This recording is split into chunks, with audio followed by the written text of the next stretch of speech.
Hegseth. Give me the sit rep. That's what military people say, so you know I'm in the know. This capital belongs to all Americans, and starting now, we're taking it back. Yay. And that's the angle. Secretary of Defense Pete Hegseth was given the tall order of handling this, and he's here with me exclusively. Mr. Secretary, thank you for joining us tonight. So the president called this a public safety emergency, and you said we're going to start seeing the National Guard this week. Tell us more.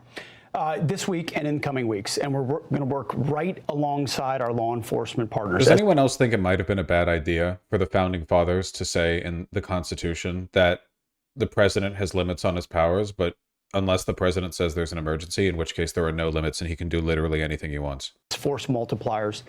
This is what the American people voted for, Laura. This is what the common sense, clarity, strength. I hadn't heard that story from President Trump before, the story he told about his father, that he told him, hey, son, if you look at the front door of a restaurant and it's dirty, then I bet the kitchen, you can count on the fact that the kitchen is too. And I sat there thinking that's exactly right. If our capital city is a mess, if we can't control our capital city, then what does the rest of the country look like? And what signals does the rest of the country take from that? So just like we did in Los Angeles, alongside our federal law, we took a lot of criticism for 4,000 troops, 700 Marines. You know what we didn't get? There was no summer of love in 2020. In 2025, there was a summer of law enforcement.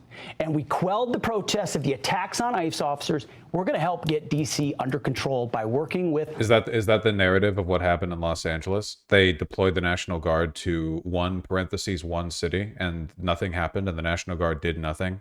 Dude, remember how funny that was, that live stream where for hours we watched that group of those fat, not National Guardsmen, DHS people who were like, walling off some nondescript road, and they were like taking fire, and the fire in question was like a couple of protesters yelling at them, but they all looked like they were at the Battle of Dunkirk waiting for evac. Oh my god. Local officials who have been federalized with federal officials who are coming in.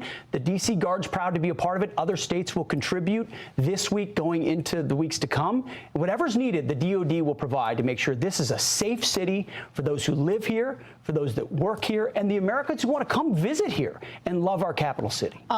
The question of martial law keeps getting raised by the left, that Donald Trump and Pete Hegseth, they want to impose martial law as fascists always weaponize rhetoric of filth and cleanliness. Yeah, for sure. I do think a big failure of hyper-individualism and liberalism in an American context, though, is that we've gotten so used to filth in our cities. I mean, actual filth. I'm not using that as a dog whistle for like homeless or whatever. I mean, literally just like our cities are gross, you know. And a lot of that is because like we've cut the bottom out from the social services. We don't really believe in maintaining our cities. Every person's house and car are meant to be these like hyper individualized bubbles that protect you from the decay outside, you know? It's an issue not just in America, right? Like Paris is, though it's been getting better, Paris is famously pretty dirty. London is famously pretty dirty, you know? I think a lot of it is like hyper-individualism. Tokyo is not as dirty as those cities, largely because there's a greater social stigma for leaving a mess, and also the police are a little bit more draconian. Singapore is very draconian and also very clean for the most part, at least in the well-traveled areas. I don't want to believe that there has to be a direct parallel between freedom and your cities being disgusting, you know? I want there to be some kind of middle ground where you can have a free society, but you can also go like, yeah, I don't know, maybe everything shouldn't look like shit all the time. Maybe downtown shouldn't always smell like piss, you know? As authoritarians would. Mm-hmm. To that you say? To that I say, look at Los Angeles. They said the exact same thing. Oh, look, 4,000 troops, California National Guard. Oh, look, the Marines. You can't put in the Marines. What? They were the troops available to ensure that we de-escalated the situation and didn't allow other lawbreakers to say, look, it's wide open. We can do whatever we want in these sanctuary cities. I was told, oh, you're going to lock up political opponents. You're going to go after Democrats, yada, yada. It's the same stuff every time, mischaracterizing our intentions. The intentions of this president is to establish law and order. The fact that honestly, he's overplaying his hand even by addressing it. It's a sign of weakness. Obviously, the long-term goal is to start arresting political opponents. They're just waiting for the excuse, right? Like I said yesterday, the excuse is probably going to be something like a National Guardsman gets killed because they keep instigating riots all across the country. And eventually, one of these days, a private citizen is going to show up and do something that's going to make him the subject of national attention, you know?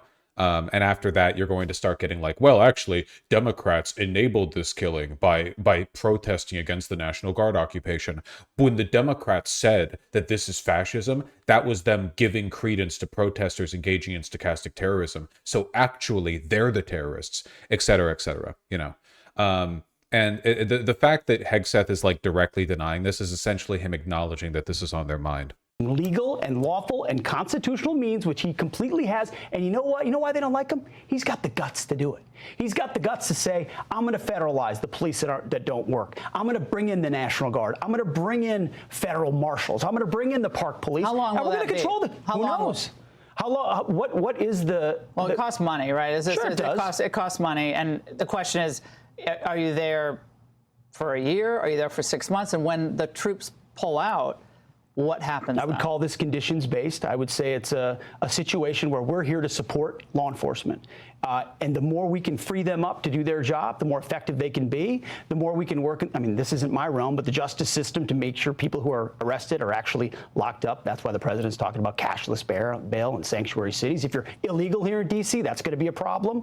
So all of these things that apply to law and order are front and center for us. And I don't know, weeks, months, what will it take? That's the president's call. But we're going to be there for him to execute as swiftly as possible. Will the National Guard be detaining Americans on American soil? Under Title 32, which is the authorization they'll be using, they have broad latitude, but they're not going to be involved in law enforcement functions. They will be standing right alongside our federal agents like they were in Los Angeles. They're going to be proactive. If you take an action or a shot at them, there will be a consequence. So they're going to be strong. So if a crime is being committed, in other words. He's kind of admitting it, right?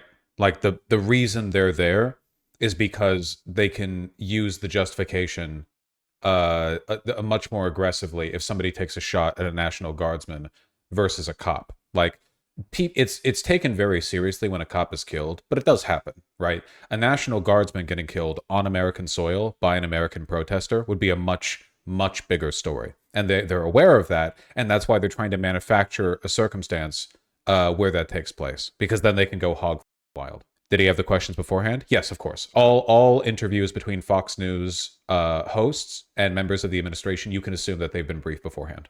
And a National Guardsman sees a crime being committed, then what? They can come alongside and assist law enforcement. What if law enforcement isn't on that corner? I will have their back to ensure they can take the necessary action to protect citizens of D.C. and to protect themselves. So if there are no policemen there and it's just National Guardsmen, I personally will show up. What the talking about? What? There's no rogue law enforcement going on from the National Guard, but there's also the application of common sense. We're not going to have National Guardsmen sitting there like this, seeing a crime committed and not do something about it. You can help somebody, interdict, temporarily detain, like we did in Los Angeles, and hand over to law enforcement. Those are the types of things the National Guard can be trained to do. Do you guys have... The National Guard, again, in terms of law enforcement operations, until martial law is officially declared, they have literally as much authority as a civilian. Like, the National Guardsmen can do, in regards to visible crime, exactly the same amount that you as a civilian can. If you see a person committing a crime or like threatening people or menacing people, you can, like, you know, depending on the circumstances of the situation, you can exercise your right to self-defense, or you can like pin them down or whatever, but you can't arrest them.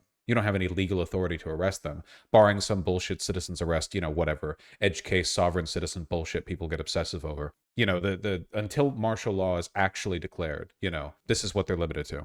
Buy-in from any local officials in D.C. I'm not saying you need it, but you can see where it would be helpful. Faith-based leaders, community leaders. Bowser, I think, is trying to walk a line there. She's probably the best mayor D.C. has had, which people think, how are you saying that? Because she's actually better than, I think, most mayors for the last 25 years in D.C. I think she's walking a line of, as we talked about a little bit before the show, she understands the obvious. She understands the citizens of D.C. are sick of this kind of environment. I think they're waiting for, if given an opportunity to resist the thugs and the gangs and the criminals and the drug dealers, they want the alternative. So I think the vast majority of D.C. folks... D.C. has been getting a lot better recently. The biggest like turnaround in crime has probably been coming from Baltimore, you know. Mayor Johnson, right? Brandon Johnson, or am I mistaking names there? Has done a pretty phenomenal job lowering the violent crime rate over the past couple years. Brandon Scott, not Johnson. Gotcha. Yeah, I don't know. We really need to invent like a Law and Order line that isn't right wing. Because everyone likes law and order. Everyone likes those things. Like, everyone. Poor, rich, it doesn't like there needs to be a way of threading this needle. Unfortunately, it's just so it so easily falls in with the right line about like societal cleanliness, anti-degeneracy, all that bullshit. They may not want to say it, especially if they're a left of center, but under their breath and quietly, they would welcome a peaceful city where their friends and families can come visit and be safe. And the National Guard going to be picking up these tents. So the homeless tents are all over the city. They're on K Street Tunnel. There are some dotting along the area here. There were more before. Some of them have been cleared out. What about those? We're working with the marshals and alongside them, alongside Park Police, alongside everybody else. Wherever they need the National Guard to assist, we're happy to be there. Do you know where the homeless people are going to go? That's not really my lane. Yeah. Our job is to stand alongside law enforcement. We'll do that. Other really interesting news over the weekend was the news about the cartels in Mexico. The Sinaloa crime cartel and many others have wreaked havoc on the United States. We done talking about the DC takeover here? Yeah, it seems like it. That's fine. They're not the only people talking about it.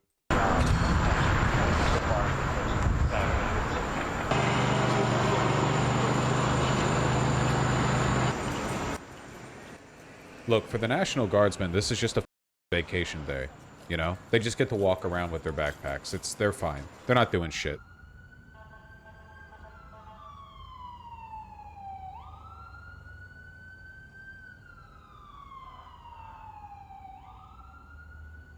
That was a short video. We can do better than that. Hundreds of National Guard troops are expected to begin deployments on the streets of Washington, D.C. this morning on orders from President Trump, a White House official tells NBC News. The rollout, part of the president's unprecedented push to combat crime in the nation's capital. This is Liberation Day in D.C. The president signing an executive order declaring a crime emergency in Washington, tapping a never-before-used provision of Washington, D.C.'s Home Rule Act to federalize the police department, taking direct control of it for 30 days. And last night, Defense Secretary Pete Hegseth asked how long National Guard troops could be there. I don't know, weeks, months, what will it take? That's the president's call. The district's Democratic mayor blasting the move, but saying she sees no legal route to prevent it. I'm going to work every She's a massive pussy, right?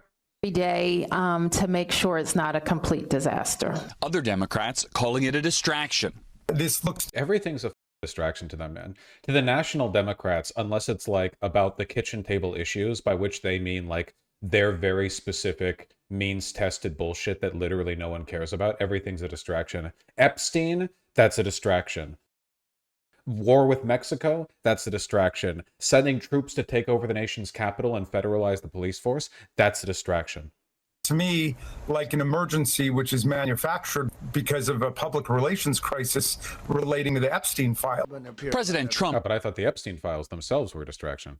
Taking the dramatic step after a former member of DOJ was violently assaulted on Washington's streets last week. Tragic. Painting a dire picture of crime and homelessness in the capital. Our capital city has been overtaken by violent gangs and bloodthirsty criminals, roving mobs of wild youth, drugged out maniacs and homeless people. But D.C. police statistics show violent crime has fallen the last 2 years. Like this, it's good that people know this, okay? But when people think of crime, they don't actually think of crime. Most people don't interact with crime. When people go outside and feel unsafe, it's not because they see crime. It's because they see homelessness. People see homeless encampments. People see, you know, crazy people gibbering on the subway with their pants filled with shit, and they feel unsafe. And I don't blame them for that, because it is pretty crazy how far our cities have fallen with regards to our treatment of homeless people. I don't just mean poverty, because poor people can dress themselves up properly and behave in public. A lot of homeless people are crazy and can't. And we've allowed this like crisis to persist for long enough that a lot of people who are on the streets aren't just like transients who have been there for 2 years, you know? They're people who have been there long enough that their brains are soup, unfortunately. So it's, you know, it's not good. It's not good. So just telling people like, oh, well, the crime is down. Okay, but people aren't experiencing that, you know? Including by 26% so far in 2025. And the U.S. Attorney's Office said in January, overall crime in D.C. was at a 30-year low. The head of D.C.'s police union says those statistics fail to capture the reality on the ground. That's not the reality that we feel on the streets. He says D.C.'s officers welcome short-term federal help, but need more officers and changes in local laws to make a difference.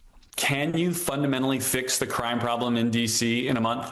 No, I don't think so. I think you certainly can make an impact on the crime that would normally occur. Now, President Trump also said yesterday he may deploy the National Guard in other cities too, but D.C.'s unique status as not part of any state gives him authorities here he wouldn't necessarily have elsewhere, at least not without a robust legal challenge if a governor opposed that action. Craig? All right, Garrett, let's pivot for a moment here because all of this... D.C. is the only city where they can federalize the police, you know? You can federalize the National Guard in any state, but taking direct control of the police force is a D.C.-specific issue. No, they hate this whole idea. I think there's some idea out there that Trump's somehow a conquering hero, but he's in fact is welcomed in Washington, D.C. as Eagles fans are Commanders games. What are we talking about here? I don't know what that means. Well, take a look here. D.C. residents on Trump and local issues. He's too involved. Look at this. 71% say he is too involved, and this, of course, was even before Monday's actions, compared to just 11%. Just 11% who say they want him more involved. In fact, a majority of every single demo tested by the Washington Post in a poll earlier this year found that they believe that he was, in fact, too involved. D.C. residents hate this whole... This isn't really that relevant, though, because, like, D.C. residents already despise Trump. Like, D.C. is already the bluest city in the country. It's not really... Like, I'm actually surprised 11% are in favor of more involvement here, you know? Like, to me, if anything, that's surprised. That's like bad. That's you know, unrepresentative, you know? It's more about how the nation feels about this bullshit. What is this? Trump's fascist scum Nazi. Dude, this is... Okay, titles should be short. Trump's fascist scum Nazi federal cops roaming the streets of D.C. like brown shirts and create a climate of fear and intimidation in minority neighborhoods. They're now harassing people for smoking on their own porches. This is the crime the Nazi Trump regime sees as an emergency. Okay, thank you. Jesus Christ. How y'all doing today? Are you going to get me copyrighted? You got your ID on you, Chip? Well, no, I live right here. Okay, cool. It's a cigarette. Did y'all get a call or something about right here? No, so we're doing checks, keeping everybody safe down here, right? Have you heard of the federal surge that Donald Trump's putting out? Jesus Christ, man. This country has gone down the shit. It's just... Oh my God. Insane. You know. Right. You don't follow like Code 3 or anything like that people are putting up? All right, so yeah, Trump's got all federal agencies kind of coming together for 7 days and going out, trying to stop the violent crime, all kind of stuff. So we're out here contacting people, talking to them, right? Quality of life offenses, smoking, drinking in public, right? These pussy... Dude, cops at least know how to hold frame. This racist white boy walking up to a porch occupied by black men, all of this, like, these weak feminine gestures, you know? Like, if you're going to be a fascist brown shirt police force, you better act like it, okay? Like, they have... You understand what I'm talking about? Like, a cop would just go up here, you know, hey, let me see some ID, da-da-da. But this guy, yeah, we're working on the brand new federal safety initiative proposed by Donald Trump. And you know this guy's a pole larper racist. He signed up to work with the DHS, okay? We know this guy's a loser, all right? Going up here, like, earnestly asking for your participation in the fascism? Jesus Christ. Can't happen outside, right? Most people know that. So we're contacting people, trying to advise them of the law so they learn, right? And then if there's other stuff going on where it turns into there's multiple agencies or somebody. Liberal fascism. There's extra hands available, all right? So we're just out here trying to inform people and educate people. It's not like we're trying to just go grab people and ruin someone's life over a joint or something like that, all right?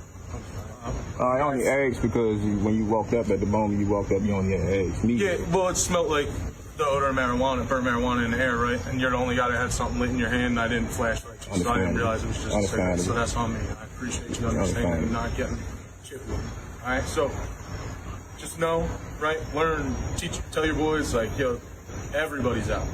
From FBI. Is weed not legal in D.C.? They're federal officers. I think I guess maybe the argument would be that with the federalization of the police force, there might be some extra scrutiny there. I'm not entirely sure how that would work because DC is subject to federal authority in a way that other states aren't. Like, like normally if you are smoking weed in like California or whatever, and if for some reason a federal officer is bothering you but you're on state land, you can just tell them to piss off. Like they have no authority here. But the federal government does have jurisdictional authority over DC. I actually don't know how it works in this case, to be honest. FBI, Department of Police. Right? So do your thing, let them know, don't be smoking outside, don't be drinking outside, because Donald Trump is tired of it. People come to visit. Donald Trump's tired of it. Okay, dude. I didn't know that. You didn't know smoking in public? I didn't know that. Yeah, the rest of the because in Maryland is recreational use, so I didn't know. Yeah, so DC is recreational use as well, right? But you can legally possess up to 2 ounces. You can gift an ounce to your boy, right? So if you had 2 ounces and he said he needed a zip, you can give him a zip, but you can't smoke outside. I don't know, man. It's liberal fascism. Everything's a pale shadow of what came before, you know. You can get the you know, military police walking through DC. You can get the federal takeover of the police force, but the DHS won't just like march through your neighborhood in tanks and arrest everyone black and brown. Instead, they'll go up and meekly explain to you that the president would prefer it if you didn't exercise your legal right to smoke weed on your porch or whatever, even though he's smoking a cigarette. It's so stupid. It's so stupid. You got a license for that? Yes, I do. Do you have a license for that license? Is this not a good thing? We want weak fascists? I mean, it's good in the sense that they're pussies. It's bad in the sense that it's, like, cringe. I don't know. What do you want from me? What the f do you want from me, dude? Yeah, it does make it, like, feel even worse that we're losing to these guys, to be honest.